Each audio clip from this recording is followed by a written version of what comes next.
हम बने, तुम बने एक दूजे के लिए पति और पत्नी और उनका वैवाहिक जीवन आनंद। लेकिन कभी कभी क्या होता है कि वैवाहिक संबंधों में खटपट हो जाती है, उसके भी निदान ज्योतिष में दिए गए हैं और आज वीडियो में वही निदान और समस्या के ऊपर चर्चा करेंगे। श्री गणेशाय नमः। माँ सरस्वती नमस्तुभ्यम। तो सबसे पहले हम बुध का पर्वत देखते हैं।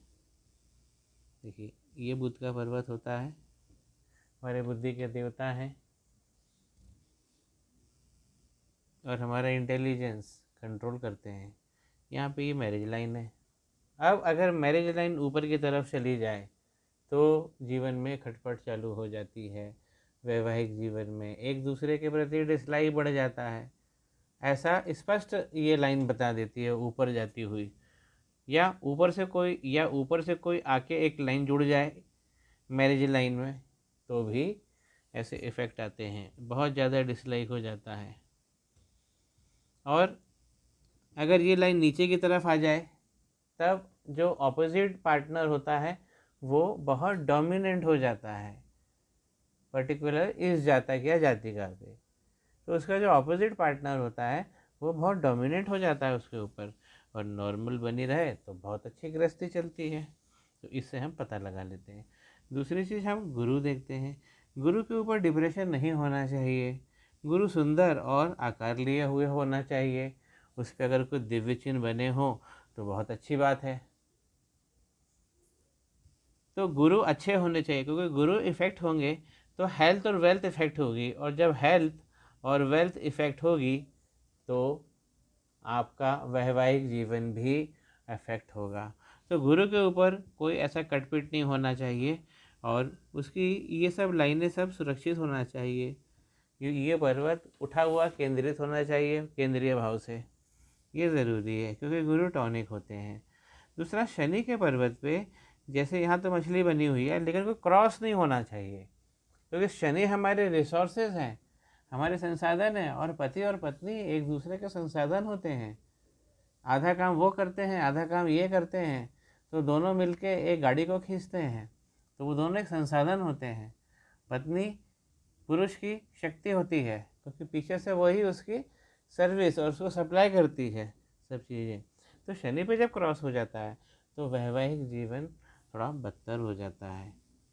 शनि पे क्रॉस नहीं होना चाहिए, और शनि पे क्रॉस होने से सबसे पहले जो सेक्सुअल डिज़ायर है वो व्यक्ति के पूरे नहीं होते एक दूसरे के प्रति, और दोनों में से जो पार्टनर है वो एक दूसरे को प्रति कुछ ना कुछ कमियां जो कह सकते हैं वो निकालना चालू कर देते हैं।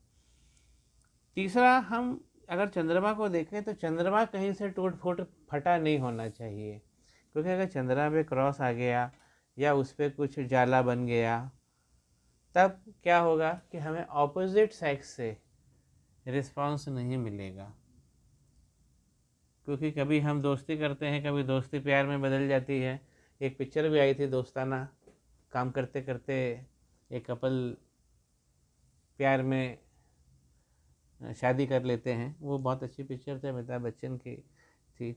अगर चंद्रमा पे कुछ आ जाए ऐसा नेगेटिव तो ऑपोजिट सेक्स से आपको रिस्पांस नहीं मिलता है, इसलिए चंद्रमा भी ठीक होना चाहिए। तो चंद्रमा भी पहले बिगड़ता है, उसके बाद पति पत्नी के रिलेशन बिगड़ते हैं, तो चंद्रमा उनका इफेक्ट होता ही होता है। और शुक्र पर्वत से हमें पता लग जाता है कि उन दोनों के अंदर सेक्सुअल रिलेशनशिप कितनी अच्छी है, इंटीमेट रिलेशनशिप कितनी अच्छी है। अगर शुक्र का पर्वत बिगड़ा होगा, अगर मान लीजिए कि कहीं जाला बना होगा या कहीं दाग धब्बा होगा, तो इसका मतलब है कि सेक्सुअल रिलेशनशिप नहीं है या नहीं के बराबर है, या दोनों के अंदर कहीं पे सेक्स में इम्पोटेंसी है, कहीं कमी है, नपुंसकता का कोई कुछ प्रतिशत है। तो शुक्र का डिस्टर्बेंस, देखिए शुक्र का जो पर्वत होता है वो सेक्सुअल रिलेशनशिप से ज़्यादा जुड़ा होता है, और चंद्रमा का जो पर्वत होता है वो पति पत्नी के एक दूसरे के जो मन होता है वो मन से जुड़ा होता है चंद्रमा। और गुरु उनको बैलेंस करता है अपनी बुद्धि से, शनि संसाधन देता है और बुध मेंटेन करता है। तो इतने सारे साइन हमें देखने पड़ते हैं। सूर्य की भी भूमिका है, लेकिन ये सब प्लैनेट्स की ज़्यादा है। श्री गणेशाय नमः। माँ सरस्वती नमस्तुभ्यम। वैवाहिक निदान उपचारों पर बनाई ये वीडियो शेयर करिए, कमेंट करिए, लाइक करिए और सब्सक्राइब करिए। कमेंट आप ज़रूर दीजिए, कम से कम ये लिखिए अच्छा है, एवरेज है, औसत है, बेकार है। और डिसलाइक करें तो ज़्यादा अच्छा, सर आँखों पे। श्री गणेशाय नमः। माँ सरस्वती नमस्तुभ्यम।